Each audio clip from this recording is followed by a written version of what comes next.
नमस्कार। प्रतिवर्ष दशहरा आता है और हम रावण का पुतला जलाते हैं। रावण को बुराई के प्रतीक के रूप में जलाया जाता है, लेकिन रावण में बहुत सारी अच्छाइयाँ भी थीं। रावण के बारे में पंचमत उद्घोष के इस एपिसोड में हम आपके सामने कुछ ऐसे तथ्य प्रस्तुत करने जा रहे हैं जिनके बारे में मेरा पक्का विश्वास है कि आपको बहुत सारी बातें नहीं आती होंगी। आप उन सारे तथ्यों से अनजान होंगे कि रावण कुछ ऐसा भी था क्या। आज का हमारा ये एपिसोड रावण के बारे में एक क्विज के रूप में है, जिसमें हम आपको बताने जा रहे हैं रावण के बारे में बहुत सारे अनजान तथ्य जिनसे आज तक आप अनभिज्ञ हैं। साथ ही आपको एक बात बता दूं कि रावण ने अपनी लाइफ में एक पुस्तक लिखी, उसमें उसने धनवान कैसे बने ये फॉर्मूला बताया था। एपिसोड के अंत में हम आपको रावण द्वारा बताया गया धनवान बनने का वो फॉर्मूला ही बताएंगे। कृपया इस एपिसोड को अंत तक देखें। तो चलो दोस्तों, जल्दी से प्रारंभ करते हैं रावण के बारे में इंटरेस्टिंग फैक्ट की सीरीज में। सबसे पहला फैक्ट जो एक प्रश्न के रूप में है, क्या आप बता सकते हैं कि रावण की माता और रावण के पिता का नाम क्या था? पहले ही प्रश्न में खा गए ना बच्चा। मैं आपको बताता हूं। रावण की माता का नाम केकसी था, जो कि दैत्यराज सुमाली की पुत्री थी, जबकि रावण के पिता का नाम विश्रवा ऋषि था, जो कि पुलत्स्य ऋषि के पुत्र थे। आपको पता ही है कि ऋषि पुलत्स्य वास्तव में ब्रह्मा जी के मानस पुत्र थे। दूसरे शब्दों में अगर कहा जाए तो रावण ब्रह्मा जी का पंथी यानी ग्रेट ग्रैंड सन था। रावण के बारे में दूसरा फैक्ट बहुत मजेदार है। शायद ही आपको पता हो कि रावण का असली नाम दशग्रीव था। उसकी माता उसे दशानन कहकर के भी पुकारती थी। किंतु एक बार क्या हुआ कि दशग्रीव ने कैलाश पर्वत को उठाकर लंका में शिफ्ट करने की सोची थी। तो वो कैलाश पर्वत को ले जा ही रहा था कि शिवजी ने कोप किया और अपने पैर से कैलाश पर्वत को दबा दिया, जिसके कारण रावण की उंगली पर्वत के नीचे को चल गई। वेदना से दशग्रीव दहाड़ मार मार कर कराने लगा। इस कारण शिवजी ने उसका नाम रावण रख दिया। रावण का अर्थ होता है दहाड़ मार मार कर रुदन करने वाला।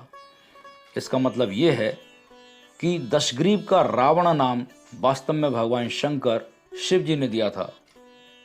और रावण के बारे में तीसरा इंटरेस्टिंग फैक्ट जानते हैं। रावण ने राक्षस संस्कृति के प्रचार एवं प्रसार के लिए एक नारा दिया था, और उस नारे का नाम था वयम रक्षामः, जिसका आशय होता है हम रक्षा करेंगे।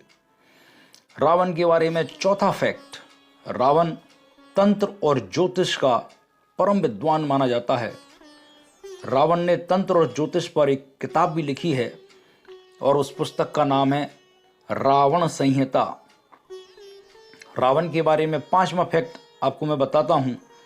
रावण जबरदस्त म्यूजिक लवर था, यानी वो एक बहुत जबरदस्त संगीत प्रेमी था, और उसने एक वाद्य यंत्र रुद्र वीणा का भी आविष्कार किया था। रावण रुद्र वीणा बनाने में और बजाने में सिद्धहस्त था। रावण के बारे में छठा फैक्ट, रावण और कुंभकर्ण वास्तव में विष्णु जी के द्वारपाल जय और विजय के अवतार हैं।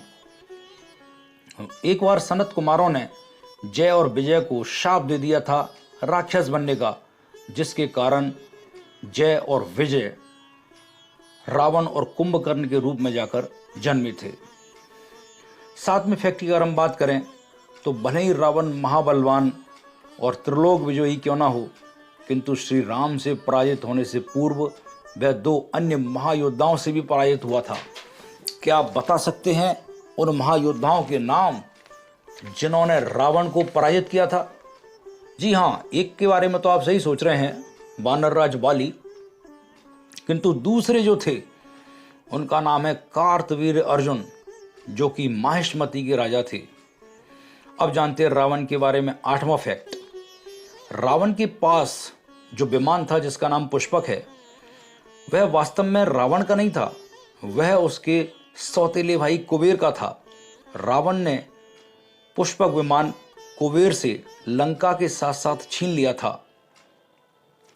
रावण के बारे में नौवां फैक्ट, रावण के सौतेले भाई कुबेर की माता का नाम देवांगना था। देवांगना वास्तव में भरद्वाज ऋषि की पुत्री थी, जो कि विश्रवा ऋषि की पहली पत्नी थी। जबकि रावण की माँ केकसी विश्रवा ऋषि की दूसरी पत्नी थी। और रावण के बारे में 10वां फैक्ट, जैसा कि हम जानते हैं कि रावण परम विद्वान था, उसने धनवान बनने का एक अचूक नुस्खा भी बताया।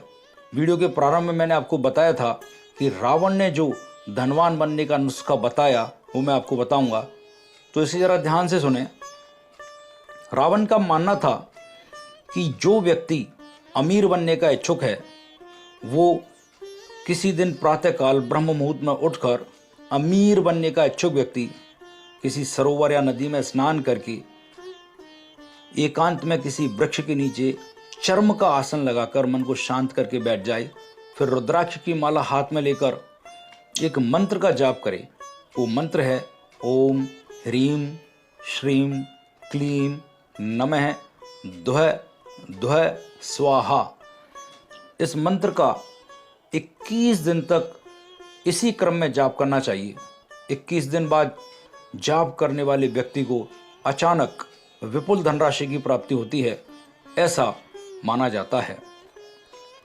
रावण के जो 10 सिर हैं वो वास्तव में 10 दुर्गुणों के प्रतीक माने गए हैं, और इन 10 दुर्गुणों के नाम हैं काम, क्रोध, मद, लोभ, मोह, मात्सर्य, मन, बुद्धि, चित्त और अहंकार। तो ये थे रावण के बारे में बहुत ही इंटरेस्टिंग फैक्ट्स, रोचक जानकारियाँ, जिनमें से बहुत से तथ्यों से तो आप अवश्य अनजान रहे होंगे और कुछ चीज़ों को जानते भी होंगे। पंचमत उद्घोष देखने के लिए आपका बहुत बहुत धन्यवाद। कृपया हमारे चैनल पंचमत उद्घोष को YouTube पर सब्सक्राइब करें। Thank you very much.